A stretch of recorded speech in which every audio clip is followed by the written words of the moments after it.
What's good with y'all boys, you know what I'm saying? We back with another banger. You join the gang, you know what I'm saying? Joel Embid caught cheating by Jimmy Highroller. We're gonna hop straight into it. You feel me? Real quick, See what I've he got to a say. quiz for y'all.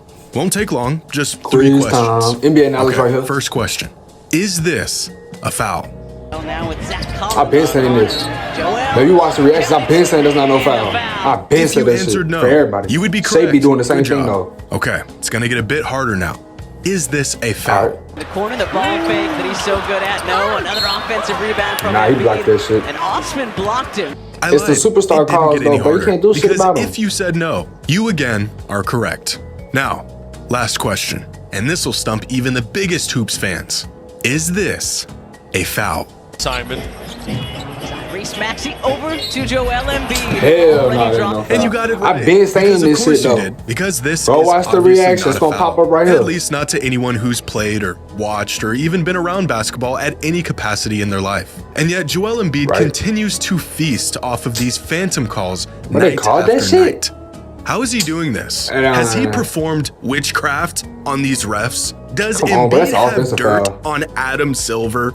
How is this a foul? Is Joel Embid cheating the game? Or is he just using the rules to his advantage like countless other players before him? But see, every superstar get that shit. Besides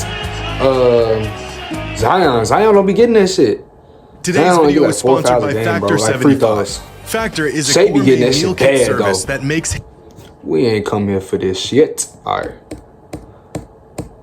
Oh shit, how long is this shot finna say? Snipe. Shaquille O'Neal was so dominant that teams would just hack him on purpose to try to stop him. Hack a Shaq. I mean, the strategy was genius. Throughout his prime, Shaq shot 76% from the field within 3 feet of the hoop. Send him to the line where he shot an abysmal 52%, and you've essentially found yourself an in-game cheat code. Every time a team fouled Shaq while he was deep in the paint, they saved themselves about a half a point. Foul him enough, and this half-point advantage starts to add up very quickly. They were smart back in the day, This is exactly huh? what teams did. From 2000 through 2002, the 3-year peak of Shaq's NBA career, he attempted 11.4 free throws a game, leading the league in free throw attempts every season by a wide margin. Over the past 3 seasons, Joel Embid has averaged 11.8 free throw attempts per game.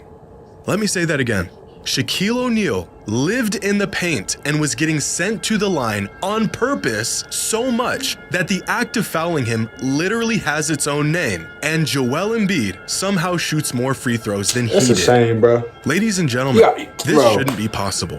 And it's a hot take, bro. Tell me if this will work. Should the refs get fined every time they call a bad call, bro? In my opinion, they should. In my opinion, every time a ref gets a tech that's not worth the tech, double the fine. Every time they get a traveling call or a double dribble call that they didn't call, fine. Every time that they didn't get a foul call, fine. You know what I'm saying? That would clean this shit up. I mean, like, bro, they got people that rewatch the game after the game, 12 minutes after the quarters. Like, y'all tell me y'all don't see this shit that's not a foul, and y'all don't be like, hey, bro. You know what I'm saying? Like, y'all don't tell the refs, hey, bro, that shit ain't no foul. Like, bro, they got to get fined. Because the players get fined if they get ejected. You know what I'm saying? Fuck that. And yet Find the fucking refs. Throughout the last 45 years of modern NBA history, Embiid has more career free throw attempts per game than any other player, with now over 10 free throw attempts per game. The first player to climb over double digits since more than James Harden? Holy shit. 60s. James Harden spent half a decade as the best scorer in the league. And he was getting like 20 free throws a game throughout those 4 years because of his foul baiting and rule bending. And even he is all the way down here. But Embiid's knack for drawing fouls goes even further, because here are the most frequent free throw shooters in NBA history based on free throw attempts per 36 minutes. Here's LeBron, here's Jordan, here's James Harden, and way up here is Shaquille O'Neal. Okay. And here's Joel Embid. This is outrageous. The foul merchant label Embiid has earned I'm averaging 30 with 11 free throws, bro. I'll put that on God.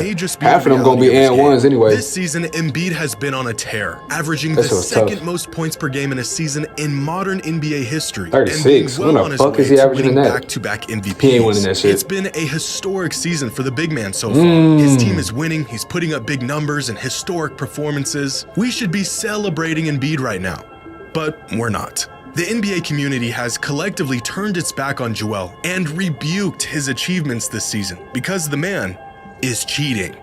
Well, not really, but kind of. He isn't breaking any rules or anything. He's just breaking the sort of unwritten code in place for NBA players around the league. That's an offensive foul. foul. The gimmicks, the way he's drawing fouls and flopping all over the court, backed his ass up into so him. Egregious that even 36 points a night has not spared him from criticism. Last week, Embiid had a monster performance against the Spurs, where he dropped 70 points and 18 rebounds on 68% true shooting. This is crazy. According to the NBA's game score metric, Embiid's game ranks as the 4th best single-game performance in modern NBA history. Damn. But instead of cheers and amazement, fans were left impressed, even repulsed by the clinic Embiid put on. All of this criticism stemming from one major issue people have with Embiid's game right now. Free throws. I didn't know he was getting 20 free throws a game. And more free throws. That's a lot of free throws. Is mind-boggling.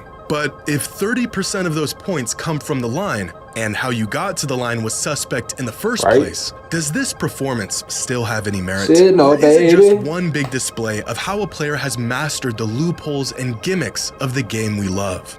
Well, it's probably a little bit of both. We know teams foul Giannis a lot to slow him down. We know Kobe Bryant was a master at baiting players into fouls. And we just discussed how Shaq got to the line so much because teams wanted him there. Embiid, on the other hand, is probably closer to a prime James Harden in this sense than he is to a traditional dominant big. For years, he was killing with that shit though. James Harden was killing that bitch. His point totals were seen as just a symptom of the way he would bend the rules to his favor and manipulate the games to boost his numbers. And he might have actually been able to beat these allegations if his antics actually worked. Bro, remember that one time he grabbed Josh Hart's arm and made him foul him, bro? At least at this moment, James Harden's smart as hell. Crazy numbers, historic nights while stacking up scoring titles off of seemingly pure tricks and schemes. At least this is the general perception right now. But is this the reality of Embiid's game? Or are we just a bit too skeptical of his dominance? Here's a game where Shaquille O'Neal scored his career-high 61 points during the 1999-2000 NBA season. By this point, the Hack-a-Shaq was in full effect. Teams were fouling the man just to stop him from scoring in the post. But look at some of these foul calls throughout this game. This doesn't appear to be a foul, and yet it was called as one. This was also called a foul. And so was this. So Shaq was cheating Here's a too? shooting foul where the defense hardly even made contact. And here's another one that really didn't need to be called. Throughout this game, Shaq was cheating too. 12 times. That's a These shame, phantom calls made up 6 of those trips and 8 extra points on the board for the big man. Here's a game from Michael Jordan's 1989-1990 season. The game where he scored a career-high 69 points. And by this point, he was the NBA's premier superstar. This shall go. This shall go. Like this one. The GOAT. And this one. LeBron would never. Oh, and this one too. Never. In fact, during this away game, Cavaliers fans were losing it over the disparity in calls and favoritism the refs were showing Michael. Michael Jordan. I believe you, Mike. Cleveland wanted to get a foul against Jordan. It didn't come. Two with another rebound. Now watch Michael get to the line here. They're going to really get mad. He got into the paint, gets the 2. And for good measure, here's another one. The existence of superstars getting treated different it's a than shame, other bro. players refs should really get fined for that shit.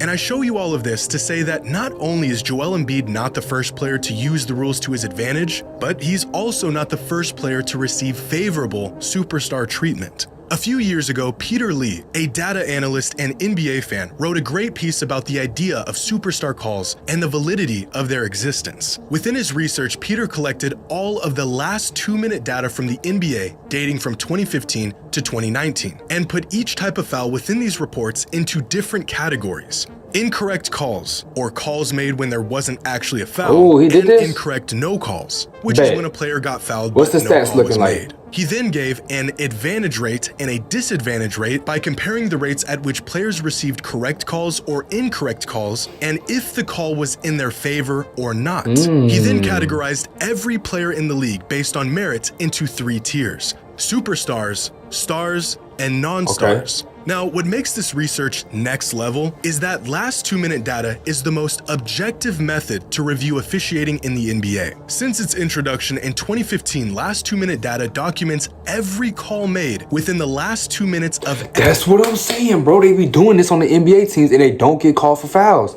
That's why I'm kind of weird. I mean, that's why it's kind of weird. Like, you know what I'm saying? Like, the refs don't get no punishment. Like, they call them badass fouls, you know what I'm saying? And y'all don't want to call that shit? Like, open your eyes, bro. Think, Adam Silver. Fucking find them. Because y'all find Draymond Green for getting ejected when he get mad. Y'all find Jason Tatum whenever he gets text. You know what I'm saying? I'm not even a Jason Tatum fan, bro. But, like, y'all can't keep getting away with this. You can't. You know what I'm saying? Every game that is within 3 points. All of these calls are then reviewed and reported by a league operations team to determine the accuracy of each and every call. As Peter mentions in his article, they provide transparency to referee performance and the closest thing that we have to objective truth when it comes to the accuracy of a call or no call. And within his data, Peter tracked over 38,000 of these calls from nearly 2,000 games from 2015 to 2019. And after reviewing this data, he concluded that superstars are over 20% more likely to be advantaged on offensive calls compared to even stars of the league. In other words, superstars are more likely to get a foul call where there wasn't a foul 20% more often than anyone else. Overall, the referees tend to swallow their whistle, make incorrect no calls at a relatively even rate across all player groups, but are more likely to give lenient foul calls to superstars on offense. Superstars receive preferential treatment on both offense and defense compared to stars and non-stars. They are most likely to receive incorrect foul calls on offense and commit incorrect no calls on defense, which proves the existence of superstar calls even in the last 2 minutes of close games. Really? It's a fantastic article, and I've left a link in the description if anyone wants to check it out. I'm good. And all of this data just confirms what we already know. Off the glass. Superstars get calls. So then why is Joel Embid getting criticized for being on the receiving end of this star treatment when countless players before him did the same thing? Joel Embid is the reigning MVP and scoring champion. Of course he's going to get some favorable calls going his way. But just like referees give preferential treatment to superstars, fans give preferential treatment to certain players as well. Specifically, players who have proven that their tactics and antics actually work when it matters. 36 points per game is no fluke. But when your production and efficiency plummet by nearly 25% in the postseason, bro, none of his stats are good besides blocks are the same. All of a sudden, that 36 a night feels a bit fraudulent. -1. I feel but like still, at this though, point in bro. his career, Embiid's reputation precedes him. And right now, playoff even performance, above he's a his bust incredible in the scoring playoffs. abilities, his reputation is a choke artist. Right? The man is a legit megastar, but it is still difficult to just look past his playoff blunders. You want to know He's if never a player's won play past the style is second round. actually effective, Fucking bum. if it's more than just a quick gimmick, if it works in the playoffs. And as great as he's been in the regular season, it's hard to look at Embiid's performances this year without the lens of skepticism because of his playoff lows. Right now, he exists within the same vein as players like Allen Iverson and James Harden. MVP caliber players, scoring fiends, and offensive juggernauts who continue to fall flat when it mattered most. Is Joel Embid cheating the game of basketball? No. Embiid is far from the first player to boost his game with brazen schemes and rule-bending methods. He's not the first player to benefit from superstar treatment, and he's also not the first player to receive criticism for it. Hope you all enjoyed, and as always, until next time. You know it's a gang. I mean, fuck. I'm gonna edit that out. You know it's a bang. Join the gang.